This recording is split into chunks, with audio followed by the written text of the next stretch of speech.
Former Texas quarterback Casey Thompson has committed to transfer to Nebraska. We got to talk about it. What's up, kinfolk? It's RJ Young. I am not on a step mill. Welcome to a segment of the number one ranked show. If you are here, please hit the subscribe button. We're trying to get to 100,000. We kind of slacked off during the season because we ain't say it enough. Now we saying it, but we're also doing some on-demand stuff like this as the news is kind of happening. When I feel the spirit move me, I wanted to get on here and I want to talk to you about it for a little bit. So Casey Thompson commits to transfer to Nebraska, which means that Scott Frost has fulfilled the biggest vacancy for his entire roster and, quite frankly, in his program since Adrian Martinez decided to go into the transfer portal and came out at Kansas State. Now, Casey Thompson was a starter at Texas off and on, right? Was in a battle with Hudson Card, ended up winning that battle and being the starter in a backfield that I thought was really talented, even if it didn't always produce in the way that I thought that talent should produce. Talk about a blue-chip quarterback for me in Casey Thompson, and then a five-star tailback for everybody in Bijan Robinson. And then Xavier Worthy came on strong toward the end of the year to be their dominant number one wide receiver. But they had some moving and shaking going on at Texas. Like Josh Moore, he's over at Texas Tech now. He started out the season as the number one wide receiver at Texas, especially after last year. Then you had Quinn Ewers, who was at Ohio State, go into the portal and come out at Texas, which felt like the writing on the wall for Casey Thompson, if not Hudson Card. It looks like Hudson Card is going to battle it out with Quinn Ewers, and that ought to be an outstanding QB derby on the 40 acres that stretches all the way to August.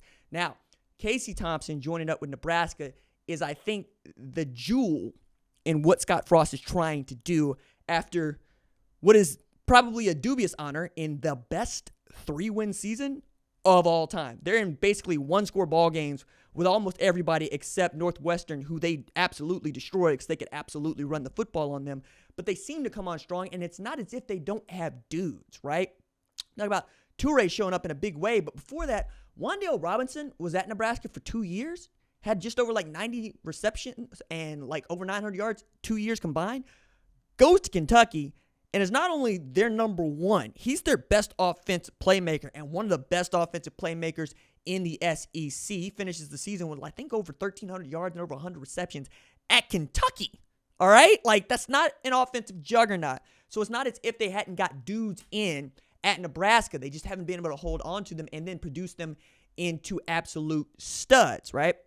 This might actually change because offensively, Frost basically turned over the entire staff, right? But there are two huge additions to that staff that I think everybody needs to know about if they don't already. The first is former LSU wide receiver coach Mickey Joseph, right? When Ed Orgeron stepped down, Brian Kelly turned over the entire LSU staff, including strength conditioning coach Tommy Moffitt, who is one of the best in the game. That's a dude that I hold on to, but Brian Kelly thought otherwise.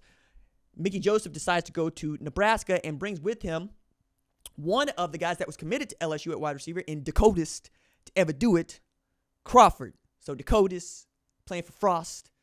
You get it. We're going to have a lot of fun with these puns at wide receiver. But it also looks like Trey Palmer, former LSU wide receiver who entered the portal, may come out at Nebraska as well. And the reason this is important is Mickey Joseph groomed that dominant 2019 LSU wide receiver core that included Jamar Chase, Justin Jefferson, Terrace Marshall, all those dudes in the league right now catching passes from Joe Burrow, and now the Cincinnati Bengals, who bet on the partnership between Joe Burrow and Jamar Chase, have actually turned into not just a playoff team, but the kind of team that can threaten in the AFC and at least perhaps push toward a Super Bowl, maybe get their first playoff win in over a decade, betting on the kid from Ohio. I love it.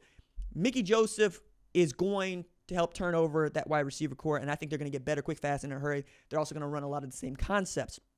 The other part about this, and we'll talk about this running the same concepts, is Scott Frost goes to Pitt to go get their offensive coordinator in Mark Whipple. Now, you might not know Mark Whipple's name, but you know Kenny Pickett's name, okay? You know Jordan Addison's name. This is the dude who was dialing up plays for them, okay? He's the reason that Kenny Pickett burst into the Heisman Trophy conversation and finished as a Heisman finalist after starting out this season as, pretty good. Now he is going into the NFL draft as one of the 3 best available quarterbacks in this draft, which almost guarantees that he's going to get drafted in the first round.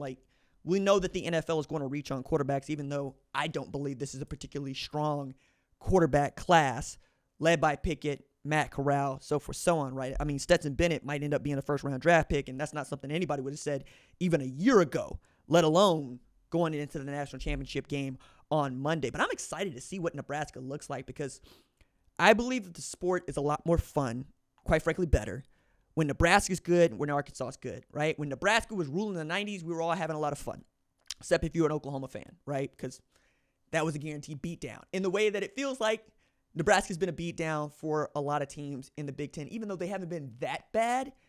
They've been bad by Nebraska standards, right? And they were in danger of their sellout streak going by the wayside. They had to have donors come in there and rescue the sellout streak last year because it was getting so bad. And there was even talk about whether or not Scott Frost was the guy to lead this program. I think he is. I think it just takes time, right? And I think you're seeing that with Steve Sarkisian at Texas. They got a 5-7 team at Texas. They're not used to that, right? I make jokes about Texas, but they are used to being a winning program. And you're just seeing what it takes to rebuild these, especially knowing that you have to trawl the transfer portal. You have to re-recruit your kids. You have to hit on your signing class, all while Nick Saban continues to be Nick Saban. Kirby Smart continues to be Kirby Smart, right? And in the Big Ten in particular, Ohio State continues to be Ohio State. So for Nebraska, the first thing you have to do is make sure that you win the Big Ten West, which is no easy feat. Minnesota is a good football team. Iowa is a good football team. Wisconsin's a good football team. And that's just those three, right? Before you start talking about Purdue, who will jump up and bite you, right? Other side of the Big Ten, it's just monsters, right? It's Ohio State, it's Michigan State, it's Penn State. Rutgers is not terrible. Maryland is decent. There are no easy wins in that conference, which is why it is the second best conference in all of college football. And when Nebraska gets an opportunity, it's got to take advantage of those opportunities. And one of the ways you could do that is by being able to score a bunch of points, put up a bunch of points very quickly, and get the ball back for your offense to keep doing what they're doing. We all love Scott Frost when he was at Oregon. We love Scott Frost when he was at Central Florida. They go undefeated. They have a national championship claim in 2017, which means whether or not Nebraska fans want to hear this, he got a ring. He got two. He got one as a player. He got one as a coach, right? That's where you're at right now. You're trying to get Nebraska back to what it was when Coach Osborne was the dude in charge, but you're doing it in a totally different way, and you're doing it under totally different circumstances. One of the things I point out about Nebraska in the 90s is they took advantage of the Prop 48 rule and getting those partial scholarship kids on the campus so that their roster sometimes was over 140 kids. And one of the first things that they did with the Big 12 is limit the number of guys and gals that you could have on Prop 48 scholarships from like 1 million to just 2, 1 per gender, which is just totally decimated Nebraska's entire model for getting kids to Lincoln, because we make all these jokes about how it's an arms race and how kids want to go where they're going to be treated well, name, image, and likeness. What's the locker room like? What's the strength and conditioning facility like? What are the football facilities like? Try recruiting to Lincoln, Nebraska on the strength of Lincoln, Nebraska, right? It's just difficult, especially if you haven't been winning. We don't talk about Tuscaloosa not being a destination town because they win. It is an NFL factory. That's what it's about. That's what Scott Frost is trying to build back to. And I think getting a quarterback like Casey Thompson on the campus and then perhaps flipping him into the kind of quarterback that Kenny Pickett became in 2021 for 2022 is a great way to get back to being what was one of the most dominant football programs of all time. All right, that's it for me. Deuces.